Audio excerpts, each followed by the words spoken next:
자, 오늘 이제 법 패스트트랙 시작하는데요. 이거 이미 다른 반으로 들었던 학생들 있을 수 있어요. 그래서 감수하시고 말씀 주셨죠? 예. 자, 일단 첫 번째는 법계에 대해서 좀 설명을 해야 돼요. 법 시스템인데 왜 그러냐면 이제 우리나라 법계에 따라서 우리나라에서 다루는 법이 유의미할 거고, 따라서 수능 법 지문도 이 정보 구조를 따라갈 수밖에 없어요. 그러니까 다시 정리하면 지금 당장 다룰 이 지문이 여러분은 딱히 와닿지 않을 수 있는데, 이게 어머님들이나 아버님들 오셔가지고 설명해 하면은 다들 눈이 휘둥그레지는 소재예요. 왜냐하면 부동산 없는 집 없고, 부동산이 자산의 70%를 차지하고 있는 우리나라에서 부동산 낡아서 누가 수리할까 되게 중요한 문제거든요. 그리고 당장 여러분도 대부분 입시를 성공적으로 하면 서울로 대학을 갈 거고, 기숙사가 되면 좋은데 기숙사 안 됐어요? 월세를 구해서 들어갔어요? 들어갈 때부터 아무리 봐도 이게 문은 부서질 것 같다. 막 낡아가지고. 결국 문이 부서졌어. 근데 집주인이 나보고 고쳐내라는 거야. 그런 상황들. 법은 무죄를 용서하지 않고요. 그래서 여러분이 범죄를 저질러 놓고 저 몰라서 그랬어요. 이제는 통하지 않습니다. 성인이 되면 다 책임을 져야 되는 거고, 더군다나 개인 대 개인 사이에서의 관계도 역시 마찬가지. 법도는 계약에 따라서 되게 치명적으로 작용할 수 있어요. 그냥 모르면 당하는 거예요. 그런 걸 겪는 걸 봤을 거 아니야, 교수님들도. 그래서 여러분께 좀 생존 지식이라고 할 수 있는 계약에 대한 개념을 잡아주시려고 진짜 그것도 어려운 지문들로 내 지문이 엮여 있어요. 그리고 그 계약에 관련된 내용이 그냥 아무것도 모르고 들여다보면 솔직히 어려워서 잘 몰라요. 그러니까 부동산 사기 진짜 많이 당해요. 근데 사기당한 거 억울하면 뭐해? 아무도 구제해주지 않습니다. 다시 한번 얘기하지만 법은 무죄를 용서하지 않는다. 여러분이 그런 법적인 정보 처리를 할 수 있는 능력이 있으셔야 되는 거예요. 그래서 시작이 이 지문이라는 거는 우리가 1, 8학년도 6월 경제지문하고 똑같아요. 되게 쉬워요. 얘도 쉬워.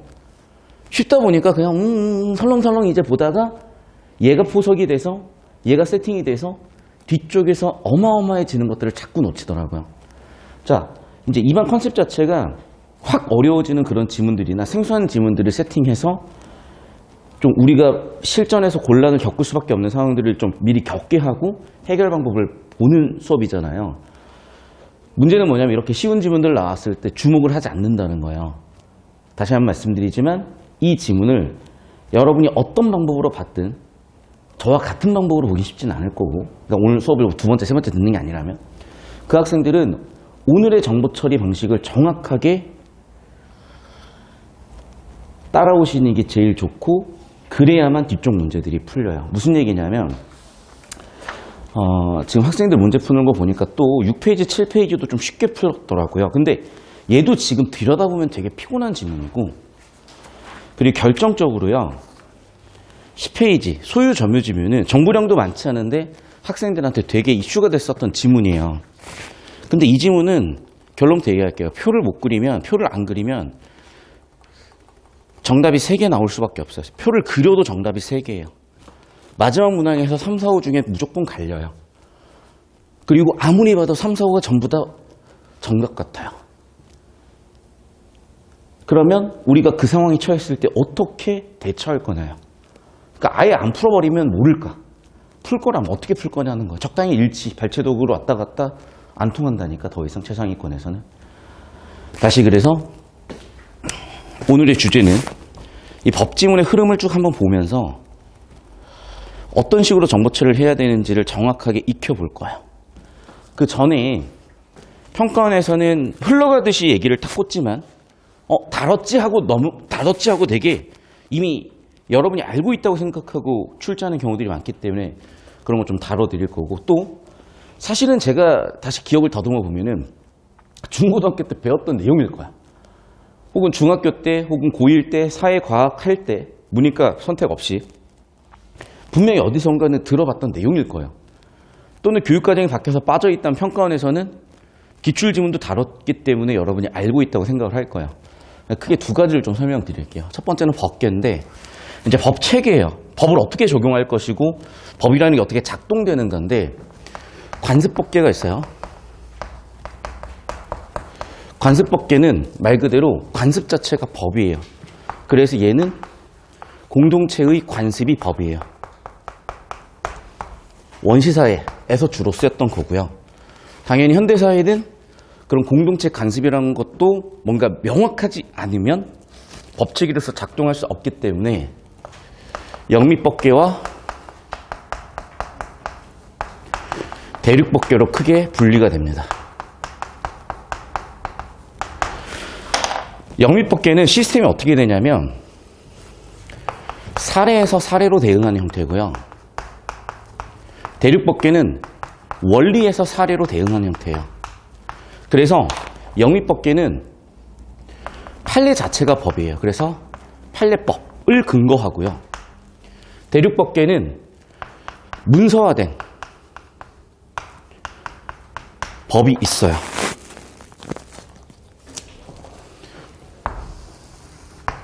그래서 법의 근거가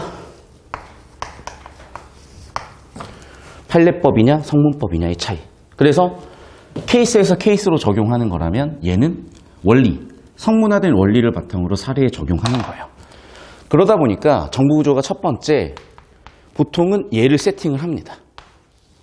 대륙법계. 우리나라는 대륙법 체계예요.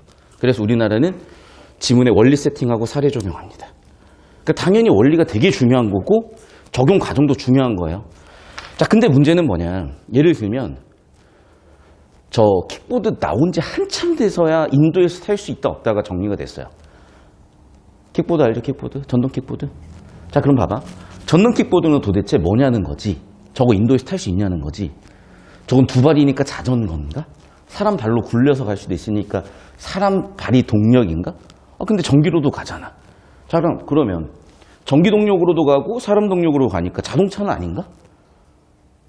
이거 전기 자동차랑 비슷한 건가? 그러니까 규정하기 전까지요. 성문법 체계에서는 처벌할 수 없어요. 그러니까 쟤는 인도를 다니든 말든 처벌할 수 없었던 거예요. 오케이? 그런데 영미법계에서는 비슷한 걸 갖다 붙이는 거예요. 그래서 판단을 해요. 그러다 보니까 장단점들이 있는데 영미법계는요. 뭔가 원칙은 떨어져 보이는 단점은 있지만 유연성은 좋아요. 반면에 대륙법계는요. 원리 원칙은 되게 명확히 서 있어서 그런 점은 장점이지만 유연성이 떨어져요. 이제 여기서 문제가 생기는 거죠. 즉 사례 적용하는 과정에서 유연성이 떨어져 버리니까 꼭 어떤 문제가 생기고 그걸 해결하거나 또 예외가 생기고 해결하거나 하는 두 번째 법 구조로 나가요. 그래서 항상 보면 법지문은 이 두 개 원리고요. 당연히 얘를 제대로 처리하고 두 번째 얘도 처리가 되는 형태로 출제가 되는데, 자, 다시 한번 말씀드릴게요. 법이라는 거는 굉장히 논리 정연해야 누구나 납득이 되기 때문에 그 논리 정연이라는 것은, 논리라는 건 여러분 내 눈으로 읽고 이해가 된다는 개념이 아니에요. 정부 간의 체계 위계예요. 그래서 법이라는 건 철저하게 논리 기반이어야 되는 거고, 여러분이 논리를 좀 제대로 배우시면 알겠지만 논리의 기본적인 방식은 언어적인 방식보다는 기호적인 방식이에요. 왜냐하면 언어적인 방식은 분명 왜곡이 됩니다. 그래서 논리는 철저하게 정보 간의 관계, 위계가 중요하고 얘를 가장 깔끔하고 편하게 볼 수 있는 게 표그리기예요. 이거는 나중에 바로 써먹을 거니까 보시면 됩니다.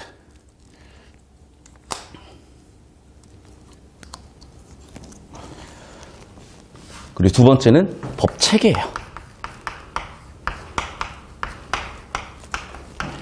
일종의 법의 역할이라고 할 수 있을 거예요. 자, 하나 더. 저도 나름대로 사시 공부했었고 법 전공 해보겠다고 저도 나름대로 공부해서 해봤기 때문에 어느 정도는 알아요. 물론 안다고 얘기할 만큼의 수준은 아니긴 해. 그런데 이제 부모님들 중에 사시 합격하시고 변호사 하시는 부모님들도 요즘 수능 법지문은 자기들도 이해가 안 된대. 저는 완전히 공감해요. 그래서 왜 도대체 이렇게 써놨는지 자기는 이해가 안 된대. 맞아요. 왜냐하면 이 시험은요, 법학 적성 시험도 또는 법 전공 시험도 아니에요. 그러니까 의도적으로 피해요. 용어라든지 이런 부분들을 뭔가 뒤바꿔놔요. 왜 그런지 생각을 해보면 고3 수능 국어 시험이기 때문에 그런 거예요. 그러니까 그 괴리도 되게 커요. 그러니까 경제지문도 그렇고요, 법지문도 그렇고요, 전공자들이 보면 되게 이상한 시험처럼 보일 거예요. 근데 그건 바꿔 생각하잖아요. 초등학교 교과서가 이게 정확한가 싶은 내용들이 분명히 있을 수 있어요. 근데 그거는 초등학생들의 발달 단계 수준에 맞춘 교육 방식이란 말이에요. 마찬가지예요. 고3에서 국어라는 과목이 가지고 있는 성격 때문에 만들어진 시험인 거예요. 그게 우선돼야 된다고요. 여러분한테 법전공 시험은 로스쿨 가서 치면 되는 거고요. 여러분께 경제전공 시험은 여러분이 상경계열 전공하셨을 때 하면 되는 거예요. 다시 한번 말씀드리지만 전공 시험이 아니라 얘는 고3 수준에서 여러분이 대학 가서 배울 수 있는 능력에 대한 측정 또는 능력을 길러주려는 그런 목적의 시험이라는 걸 제발 다시 한번 봐주시고, 그래서 이 부분은 당연히 학자 견해에 따라서 달라질 수 있으니까 그냥 까방한 거야, 까방. 미리 또 뭐라고 할까봐, 미리 뭐라고 할까봐 미리 그냥 말씀을 드리는 거예요. 자, 최상위법이고 법들의 법이 있어요. 얘는 헌법이고, 헌법에 의해서 법들이 지켜야 되는 기준이 서요. 그럼 그 기준에 따라 가지고 실체법이 규정이 되는데, 대표적인 실체법 민법과 형법이에요. 자, 민법은 사사로울 사자를 써서 개인 간에 관련된 법령을 보통 사법이라고 합니다. 얘는 사법의 영역에 속하고요. 형법은 공법의 영역에 속해요. 그러니까 민법은 뭐냐면 보통 개인과 개인 간의 관계를 규정하는 법률이에요. 형법은 개인과 공권력 간의 관계예요. 자, 요즘 수능은 슬슬 형법 다루려고 합니다. 당연하죠. 나도 모르게 범죄자 되면 어떻게 할 거냐고. 그래서 알아야 되는 거예요. 당연히 이쪽은 핵심이고. 그리고 법에서는 사사로울 사자를 써서 개인 대신 사인이라는 표현을 씁니다. 그래서 이 지문의 이 단락을 보면은 사법에 근거하죠. 개인과 개인 간의 관계, 즉 사인 대 사인의 관계를 규정하면서 시작을 합니다. 그렇게 좀 세팅으로 알고 계셔야 돼요. 자, 그리고 우리가 이 실제법에 따라서 생활을 하다가 보면은 꼭 문제가 생겨. 뭔가 문제 해결을 해야 돼요. 그럴 때는 절차법이 있어요. 예를 들면은 민사소송법, 형사소송법 이런 것들이에요. 그러니까 각각의 역할이 있다는 거 위계체계 제발 알고 계셔야 되고, 일단은 이 정도는 세팅이 되어 있어야 되는 이유가 계속 규정이 되기 때문이에요. 그러니까 이걸 주제로 다루진 않으니까 이게 명백하게 보이진 않아요. 그런데 얘를 자꾸 가져다가 쓴다는 건 뭐냐면, 이건 알지? 예전에 다룬 거 알지? 너희 중학교 때 또는 고등학교 1학년 때 배웠지? 이런 느낌으로 바라봐요, 평가원에서는. 그래서 다시 한번 말이 나온 김에 정리해드렸고 이쪽으로 왔습니다. 자, 이 지문은 포석이고 조금 쉬어가는 느낌이지만 그 느낌보다는 위계체계가 이렇게 중요하구나. 정보가치 판단하는 게, 구조 판단하는 게, 구조 처리하는 게 되게 중요하구나는 걸 좀 느껴주셔야 돼요. 일단 최상위 정보로서 크게 두 가지 원리가 이 글의 주제고, 이 문제는 사실은, 이 지문은 사실은 이 두 가지 원리가 가장 강력하게 작용하고 있어요. 찾아보세요. 이게 먼저 보였어야 돼요.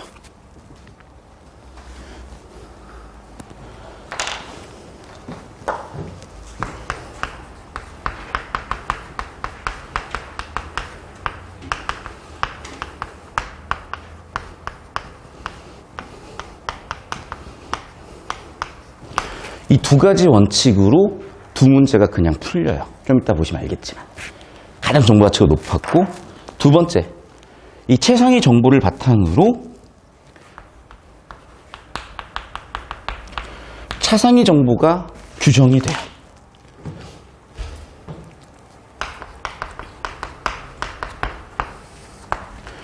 이 지문의 주제는 크게 법과 계약이 충돌날 때 뭐가 우선이고 법적인 불이익은 있는가 없느냐예요. 그래서 크게 세 가지.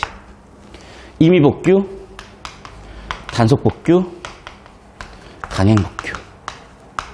그럼 정보량이 6개 7개, 8개로 끝이에요, 사실은.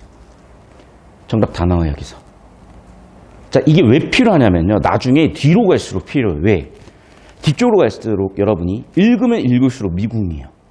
왜냐하면 법이라는 게 용어 규정이 되게 중요하다 보니까 같은 용어를 자꾸 반복해서 쓰기도 하고 또는 이게 일상 용어랑 다르다 보니까 계속 혼선이 와요. 머릿속에 있는 어떤 정보랑 지문에 있는 어떤 정보가 계속 충돌나는 거예요. 근데 그거를 눈에 의존하잖아요. 줄글에 의존하잖아요. 무조건 실수가 생기고 오류가 생겨요. 그러면 적당히 손절해서 5개 중 하나 고르는 거예요. 실력이 늘 수가 없어요. 무조건 이 체계로 잡으셔야 돼요. 얘는 굉장히 간단하게 8개 정보로 처리가 되는 경험을 하셨다면 뒤쪽으로 갈수록 이게 2배, 3배, 4배 많아질 거고 이걸 그리는 난이도, 이런 후처리 난이도가 쭉쭉 올라가요. 이게 처리가 된다라고 착각하시면 안 돼요. 이게 처리가 된다, 동의어는 나는 전국 148등이다요. 아시겠어요? 21학년도에서 제일 어려웠던 지문이 예약 지문이라고 있어요. 그거 못 풀어요, 여러분. 절대 못 풀어요. 푼다고 거짓말 치지 마세요. 제발 절대로 못 풀어요. 그거를 실력으로 풀어야 된다. 만점자다 148명이요. 151명이죠. 151명이요. 151등이 151등. 전국에서. 이 동네에서, 이 시에서 여러분 한 2등 정도 하셔야 돼요. 이 구에서는 한 명 있을까 말까. 수성군 아마 한 명 정도 있을 것 같다. 아시겠어요? 쉽지 않습니다, 여러분. 자, 따라와 볼게요. 얘기했죠? 첫 번째는 원리를 세팅해요. 원리를 세팅하기 위해서 이렇게 질문을 던지거나 사례로 시작을 합니다. 야, 방충망 낡아서 고장나서 누가 고칠 거야? 첫 번째, 민법전을 근거해서 답변을 하네요. 누구다? 임대인인 건물주가 하셔야 된대요. 야, 근데 우리 계약서가 근거면 어떻게 되는데? 잠깐만, 법하고 다르네. 이처럼 주제 세팅 됐죠? 법률의 규정과 계약 내용이 충돌날 때 법적 불이익은 있는가? 법 vs 계약일 때 법적 불이익이 있을 때 어떻게 할래? 됐죠? 주제 도입 보였을 거예요. 사진 찍어주시고 사진 찍어주시고 사진 찍어주시고 올려주시고 여기부터 필기하시면 돼요. 카메라는 여기 놔두시고 지문 필기를 제일 먼저 해주세요.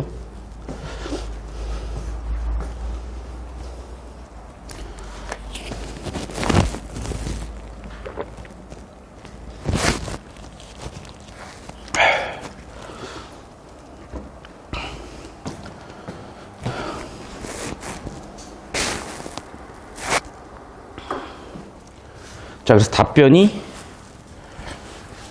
바로 나오지 않고 법이기 때문에 먼저 근거와 원리를 세팅합니다. 그래서 법지문 첫 번째 구조, 먼저 원리 세팅이 들어가요. 이단락. 사법의 근거에서 보자면 원리는 뭐냐면 계약자의 원칙이야 라고 해요. 단어 뜻 그대로예요. 계약은 자유롭게 한다예요. 당연히 계약이 우선일 거고 법적 불이익도 없어야 되겠죠. 그 보시면 알겠지만 임의법규는 당연히 법과 계약이 충돌날 때는 계약이 우선이고요. 법적 불이익 없어요. 당연히 계약이 없으면 법이라도 가져다 써야 되겠죠. 다시. 그래서 계약 자유 원칙이다. 계약 자유 원칙이다. 그 계약 자유 원칙 근거로 당사자들이 사법에 속하는 법률 규정과 어긋난 내용으로 계약을 체결한 경우에 계약이 자유니까 계약 내용이 우선이다. 이처럼 법률상 규정도 있지만 계약 내용을 정할 수 있다. 그걸 뭐라고 한다? 임의법규라고 한다. 주제 세팅 다 되는 거 보이죠? 예시로 임대인의 수선 의무 조항까지 설명해 줬어요. 필기하시고 사진 찍어주시고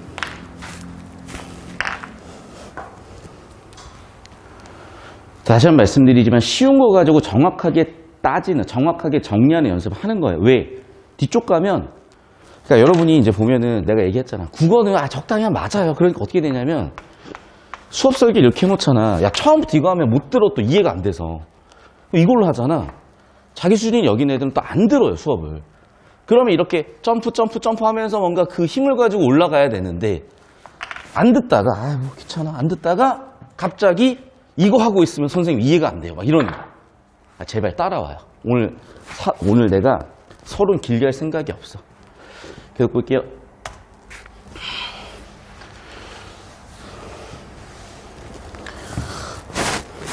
(3달러) 봅시다. 그러나 법률로 정해진 내용과 어긋나게 계약을 하면 당사자들에게 벌금이나 과태료 같은 법적 불이익이 있거나 계약의 효력이 부정되는 예외적인 경우도 있고, 자, 그걸 좀 정리를 해드릴게요. 첫 번째, 법적 불이익이 있고요. 하지만 계약은 인정해요. 이게 바로 뭐냐면 단속 복귀예요. 예시 끝이에요. 단속 복귀예요. 여전히 뭐가 우선이다? 계약이 우선이다. 법적 불이익이 있다. 됐죠?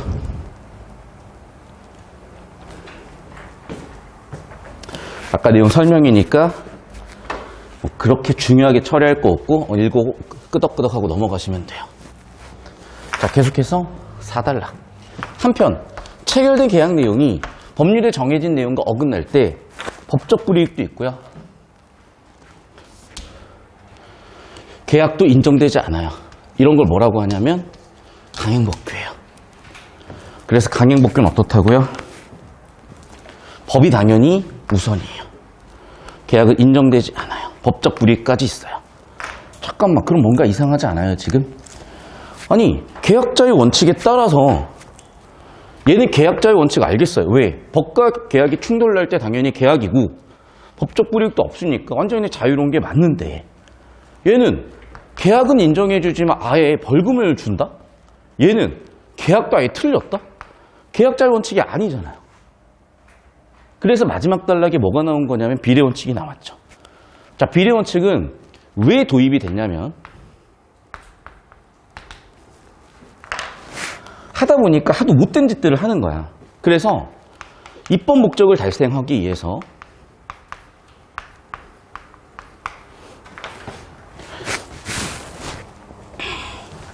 계약 자유를 제한할 수 있어요. 하지만 어떻게? 가급적 최소한으로. 됐죠? 비례 원칙은 입법 목적에 따라 자유 제한을 최소한하는 원칙을 비례 원칙이라고 하는 거예요. 아, 그러다 보니까 제일 못된 짓을 한 강행복귀는 제일 빡세게 자유 제한을 하는 거고요. 단속 복귀는 계약 정도는 인정을 해주는 거예요. 좀 덜 빡세게 자유 제한하죠. 얘는 크게 문제는 없으니까 자유 제한 없는 거고. 그냥 딱 이렇게 머릿속에서 정보 처리가 끝났어야 돼요. 이걸로 정답 다 나와요. 그리고 여러분, 우리가 어차피 미분 문제는 다 똑같이 미분 문제예요. 2점이든 3점이든 4점이든 똑같아요. 쉽게 얘기하면 얘는 미분 2점짜리 한 거예요. 이제 다음 지문이 3점짜리, 그 다음 소유점인 주민이 4점짜리인데 바로 그냥 4점짜리로 갈 건데 4점짜리도 그냥 똑같이 풀 거예요. 똑같아요. 제 입장에서는 그냥 똑같은 지문들이에요. 근데 머릿속에 위계체계가 안 잡혀있고 자꾸 눈으로 의지하는, 자기를 믿고 가기 때문에 성장이 없는 거예요. 다시 한번 말씀드리지만 여러분은 석사까지는 그냥 남들 해놓은 거 따라가시는 겁니다. 자, 그리고 여기에 추가적으로 뭐가 있냐. 이미 급부를 이행해서 이런 게 생기면 어떡할래? 부당이득이니까 부당이득은 반환 청구권으로 해결해 주겠다요.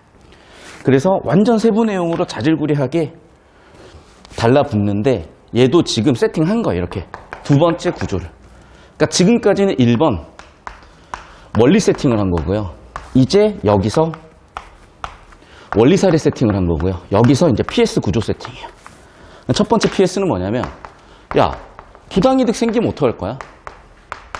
반환 청구할 수 있게 해줄게. 아니 근데 니네 되게 못된 짓 많이 했던데? 너무 반사회적이고 너무 비도덕적이던데? 아유, 그럼 반환 청구권도 제한해줄게 그냥. 이런 지문이에요. 여기 사진 찍어 올려주시고 올려주신 다음에 오세요.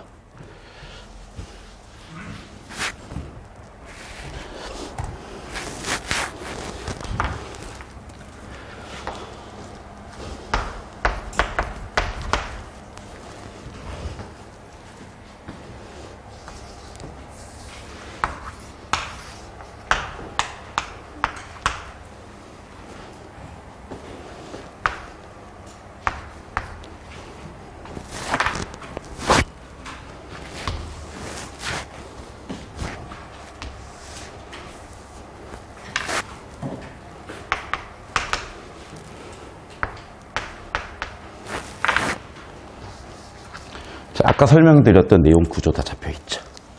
사진 찍어주시고 필기하시고 끝. 됐어요. 이거 이렇게 터는데요. 구조도 그리는데 시간 많이 걸려도 3분이에요. 지문 떠는데 끼키야 2, 3분. 구조도 이거 솔직히 글씨 얼마나 된다고. 100개 적는 것도 30초도 안 걸리겠다. 그 정도 정보 처리 능력이 있어야 돼요. 왜? 지금 보시면 알겠지만 정보량도 되게 많지 않아. 이 정도면 한 400에서 500단어 정도? 이 정도 지문은요, 5분 컷은 나와야 돼요. 그래야지 여러분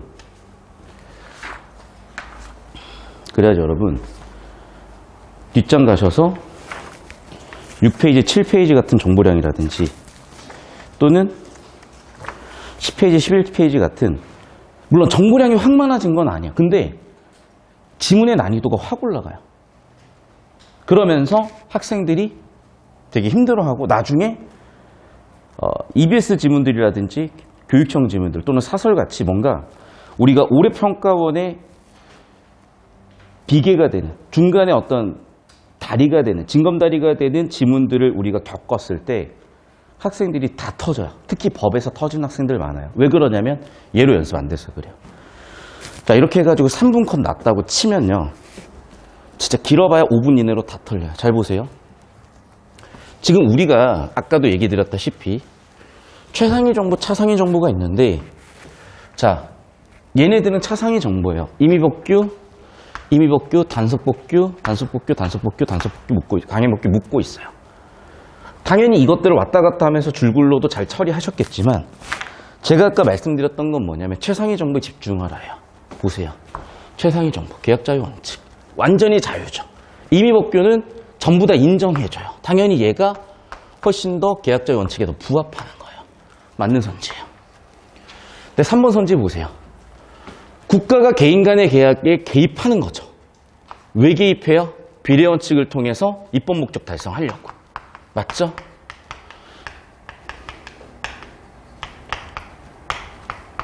입법 목적 어떻게 달성했어요? 자유를 제한했죠. 그러면 보세요. 지금 임의복규는 니네 맘대로 하세요예요. 근데 단속복규는 벌써 뭐가 들어와요? 법적 불이익 들어와요. 자유를 제한하고 있어요. 당연히 비례원칙 적용되고 있죠. 정답 3번 끝. 됐죠? 항상 얘기하지만 주제 구조 세팅된 문제예요. 사진 찍어주시고 필기해주시고. 자, 얘만 그런 게 아니에요. 좀 이따 보시면 알겠지만 계약자유 원칙과 비례 원칙을 가지고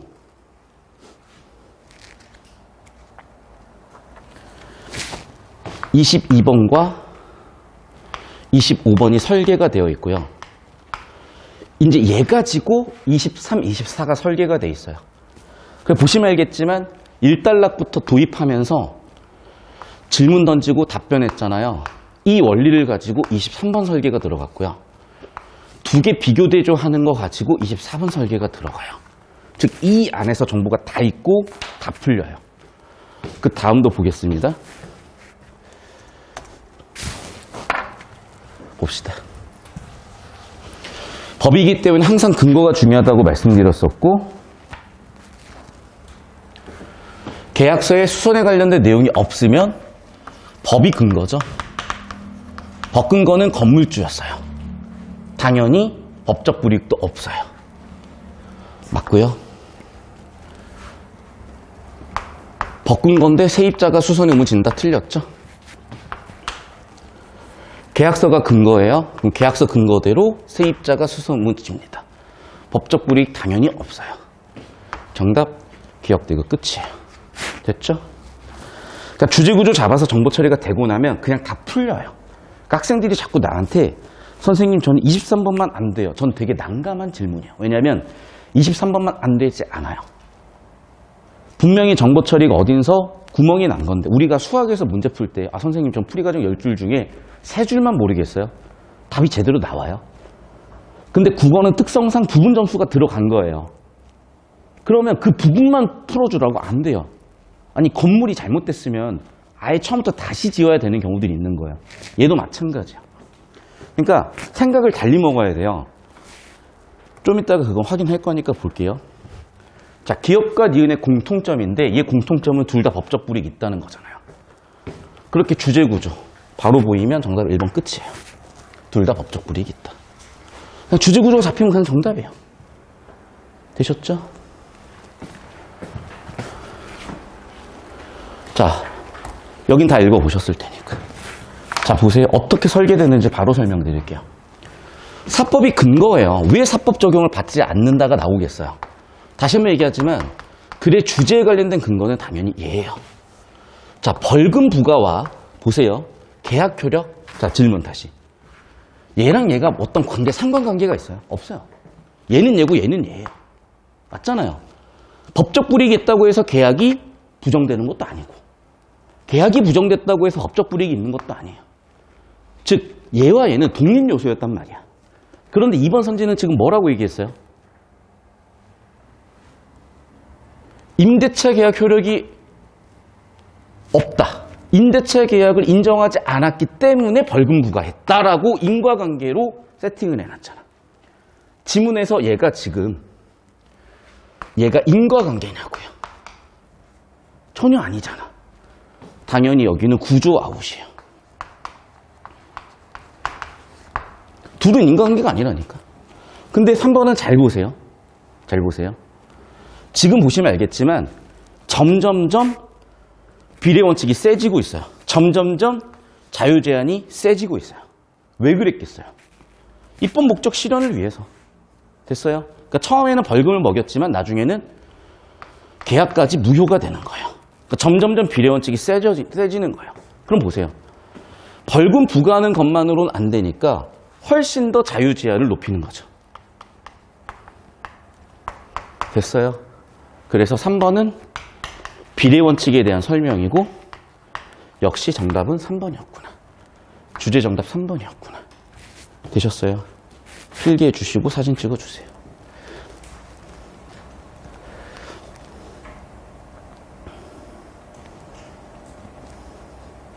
다시 설명드릴게요. 주제 구조가 잡혀야 돼요. 법지문은 특히 이렇게 해요. 그리고 나면 답이 다 보여요. 자, 근데 제가 오늘은 의도적으로 좀 난이도를 높여서 설명하고 있어요. 왜냐하면 이 지문이 쉽기 때문에. 그러니까 쉬운 지문들은 쉽게 설명해버리면 안 들어요. 그냥 그렇구나. 그래, 알겠다. 나는 그냥 풀게. 이렇게 이래버려요. 다시 한번 말씀드릴게요, 여러분. 지금 약 400단어에서 500단어 정도 되는 정보량에서 모든 정보가 절대 동등하지 않고요.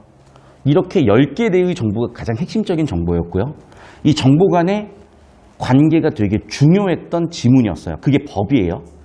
그러면 얘를 제대로 처리했는지를 묻게 돼요.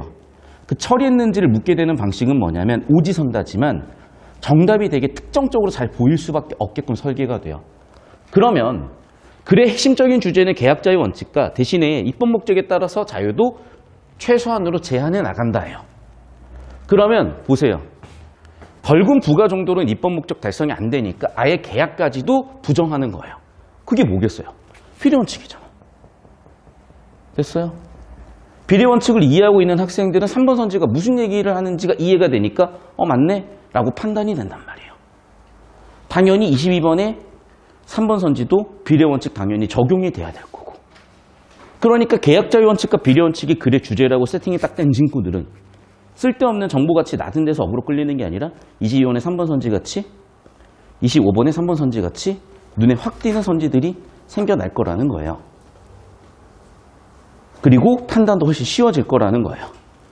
자, 그리고 이 최상위 정보를 바탕으로 차상위 정보에 적용을 하는 건데 임의법규, 단속법규, 강행법규의 차이를 얘기할 건데 첫 번째 임의법규는 도입부에서 질문 답변으로 들어왔기 때문에 그거 제대로 이해하고 있는지 물어요. 당연히 계약과 법이 충돌하면 계약이 우선이고요. 계약이 없다면 당연히 법이에요. 법적 불이익이 없어요. 그럼 바로 기억, 디귿 정답 끝이에요. 둘의 공통점 뭐냐는 거예요. 법적 불이익이 있네? 정답 1번 끝이에요. 그러면 한 문제 푸는데 끼키야 20초. 그러면 지금 4문제 푸는데 끼키야 1분 20초. 4분 20초 컷이에요. 진짜 이렇게 나와요. 이렇게 나와야 돼요. 왜? 그래야지 여러분이 이제 뒤쪽 지문에서 풀어갈 것들이 만만해지지, 풀만해지지. 안 그러면 그냥 던져요. 그래서 법지문 어렵다, 못 풀겠다 이런 소리 나오는 거예요.